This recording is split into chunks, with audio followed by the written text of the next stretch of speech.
دوستو، کیا آپ جانتے ہیں کہ تحریک لبیک پاکستان کے سربراہ علامہ خادم حسین رضوی نے اپنی زندگی کے شب و روز کیسے گزارے؟ علامہ رضوی کا مسجد کی چٹائیوں سے لے کر کارساز سیاست کا کٹھن سفر کیسا تھا؟ کیا آپ کو اس بات کا علم ہے کہ علامہ خادم حسین رضوی طبی موت کا شکار ہوئے یا ان کو زہر دے کر قتل کیا گیا؟ پاکستانی تاریخ کا ایک غریب مولوی کہ جس کا جنازہ اٹھایا گیا تو لاکھوں کی تعداد میں عوام کا جم غفیر امنڈ آیا۔ کیا آپ جانتے ہیں کہ علامہ رضوی نے chief of army staff general Raheel Sharif سے یہ کیوں کہا کہ میں ساری عمر آپ کے جوتے پالش کروں گا؟ علامہ خادم حسین رضوی کو سرکاری نوکری سے کیوں نکالا گیا؟ یہ سب کچھ ہم آپ کو بتائیں گے آج کی اس ویڈیو میں، لیکن اس سے پہلے اگر آپ ہمارے چینل پر نیو ہیں تو چینل کو سبسکرائب کر لیں اور ساتھ دیے گئے گھنٹی کے بٹن کو دبا دیں۔ دوستو، علامہ خادم حسین رضوی 22 جون 1966 کے روز پنجاب کے ضلع اٹک کی تحصیل پنڈی گھیپ میں پیدا ہوئے۔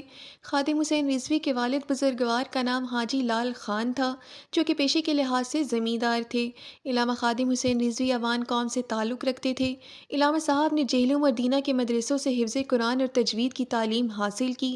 خادم حسین رضوی کی عمر ابھی 14 برس ہی تھی کہ انہوں نے لاہور کے لیے رخت سفر باندھا۔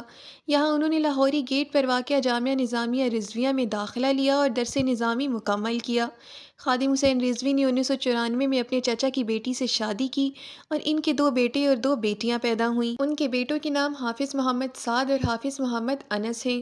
تعلیم سے فراغت پر علامہ خادم حسین رضوی پیر مکی مسجد لاہور میں امامت و خطابت کے فرائض سر انجام دینے لگے۔ داتا دربار کے نزدیک واقع پیر مکی مسجد محکمہ اوقاف کے زیر نگرانی تھی۔ یہاں علامہ خادم حسین رضوی کو ماہانہ 20,000 روپے تنخواہ ملا کرتی تھی۔ علامہ صاحب 2007 میں اپنی والدہ کے چہلوں میں شرکت سے واپس آ رہے تھے کہ تلہ گنگ میں ان کی گاڑی حادثے کا شکار ہو گئی۔ رضوی صاحب شدید زخمی ہو گئے۔ ان کا نچلا دھڑ اتنا متاثر ہوا کہ وہ چلنے پھرنے سے قاصر ہو گئے اور وہ تب سے ویل چیئر تک محدود ہو کر رہ گئے۔ سال 2011 میں سلمان تاثیر کے قتل کے جرم میں جب ممتاز قادری کو اڈیالہ جیل بھیجا گیا تو علامہ خادم حسین رضوی نے ممتاز قادری کی رہائی کے لیے تحریک چلائی۔ ایسے میں علامہ خادم حسین رضوی کو محکمہ اوقاف کی سرکاری نوکری سے بھی ہاتھ دھونا پڑا۔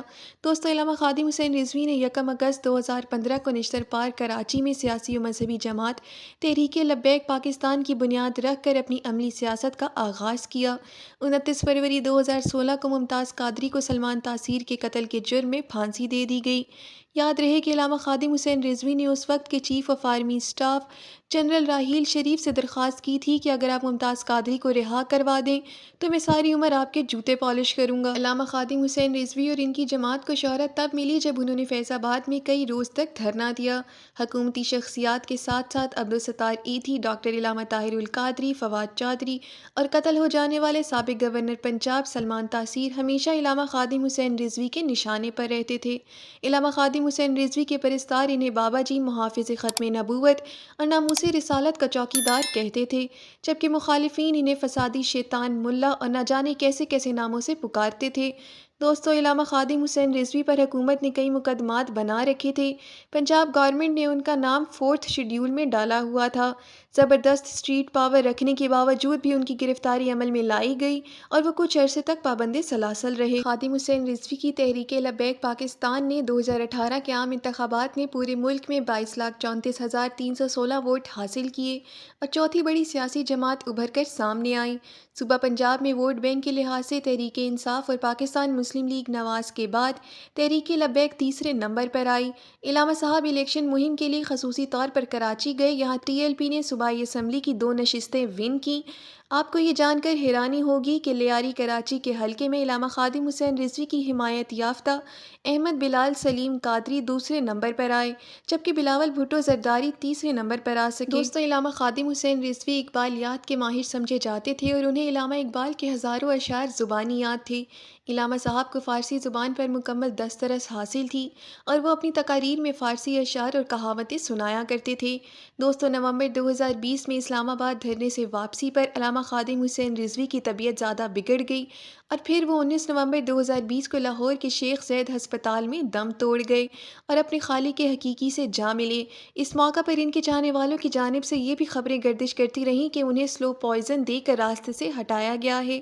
مگر حیرانی کی بات یہ ہے کہ اس موقع پر ان کے اہل خانہ کی جانب سے خاموشی اختیار کی گئی۔ وفات کے بعد ان کی عمر 54 برس تھی۔ خادم حسین رضوی کی نماز جنازہ مینار پاکستان کی گراؤنڈ میں ادا کی گئی، جس میں لاکھوں کی تعداد میں عوام الناس نے شرکت کی۔ معتبر میڈیا رپورٹس کے مطابق یہ پاکستان کی تاریخ کا سب سے بڑا جنازہ تھا۔ جس روز علامہ خادم حسین رضوی کی وفات ہوئی، اسی روز علامہ ڈاکٹر اشرف آصف جلالی کو جیل سے رہائی ملی۔ اشرف آصف جلالی نے خادم حسین رضوی کو شاندار خراج تحسین پیش کیا۔ یاد رہے کہ خادم حسین رضوی کے ساتھی رہنے والے علامہ اشرف آصف جلالی نے خادم حسین رضوی سے اپنی راہیں جدا کر کے تحریک لبیک اسلام کے نام سے اپنی الگ سیاسی جماعت الیکشن کمیشن میں رجسٹر کروا لی تھی۔ علامہ خادم حسین رضوی کی وفات پر خلیل الرحمان قمر نے لکھا کہ آج بہت دکھ کا دن ہے، کیونکہ ایک ایسا شخص چلا گیا جو ناموس رسالت کے لیے علم بلند کیے کھڑا تھا۔ دوستوں، اگر آپ کو ہماری یہ ویڈیو اچھی لگی ہے تو ویڈیو کو لائک کریں، چینل کو سبسکرائب کریں اور مزید اسی طرح کی ویڈیوز دیکھنے کے لیے بیل کے آئیکن کو پریس کریں۔